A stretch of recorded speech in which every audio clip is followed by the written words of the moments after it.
नीतिवचन अध्याय 31। नीतिवचन अध्याय 31। लमूएल राजा के प्रभावशाली वचन जो उसकी माता ने उसे सिखाया। हे मेरे पुत्र, मेरे निज पुत्र, हे मेरी मन्नतों के पुत्र, अपना बल स्त्रियों को न देना, न अपना जीवन उनके वश कर देना, जो राजाओं का पौरुष खो देती है। हे लमूएल, राजाओं का दाख मधु पीना उनको शोभा नहीं देता, और मदिरा चाहना रईसों को नहीं फबता। ऐसा न हो कि वे पीकर व्यवस्था को भूल जाए और किसी दुखी के हक को मारे।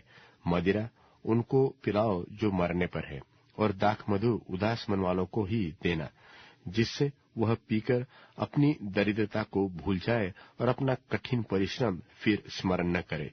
गूंगे के लिए अपना मुंह खोल और सब अनाथों का न्याय उचित रीति से किया कर। अपना मुंह खोल और धर्म से न्याय कर और दीन दरिद्रों का न्याय कर।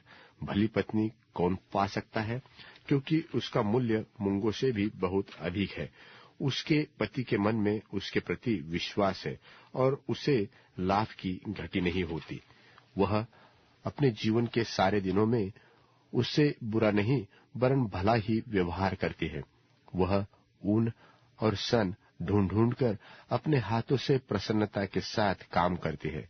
वह व्यापार के जहाजों की नाई अपनी भोजन वस्तुएं दूर से मंगवाती है।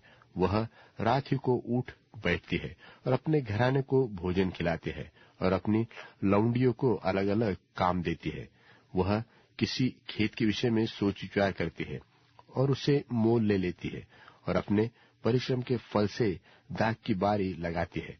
वह अपनी कटी को बल के फेटे से कसती है और अपनी बाहों को दृढ़ बनाती है। वह परख लेती है कि मेरा व्यापार लाभदायक है।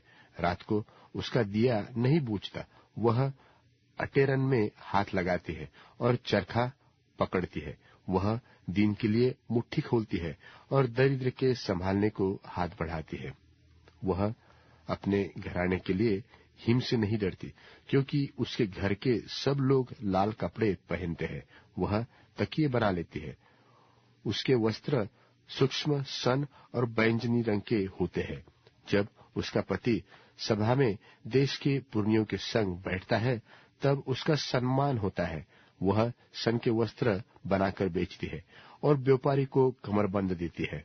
वह बल और प्रताप का पहरावा पहनाए रहती है और आने वाले काल के विषय पर हंसती है। वह बुद्धि की बात बोलती है और उसके वचन कृपा की शिक्षा के अनुसार होते हैं। वह अपने घराने के चाल चलन को ध्यान से देखती है और अपनी रोटी बिना परिश्रम नहीं खाती। उसके पुत्र उठ उठकर उसको धन्य कहते हैं। उसका पति भी उठकर उसकी ऐसी प्रशंसा करता है कि बहुत सी स्त्रियों ने अच्छे अच्छे काम तो किए हैं, परंतु तू उन सबों में श्रेष्ठ है।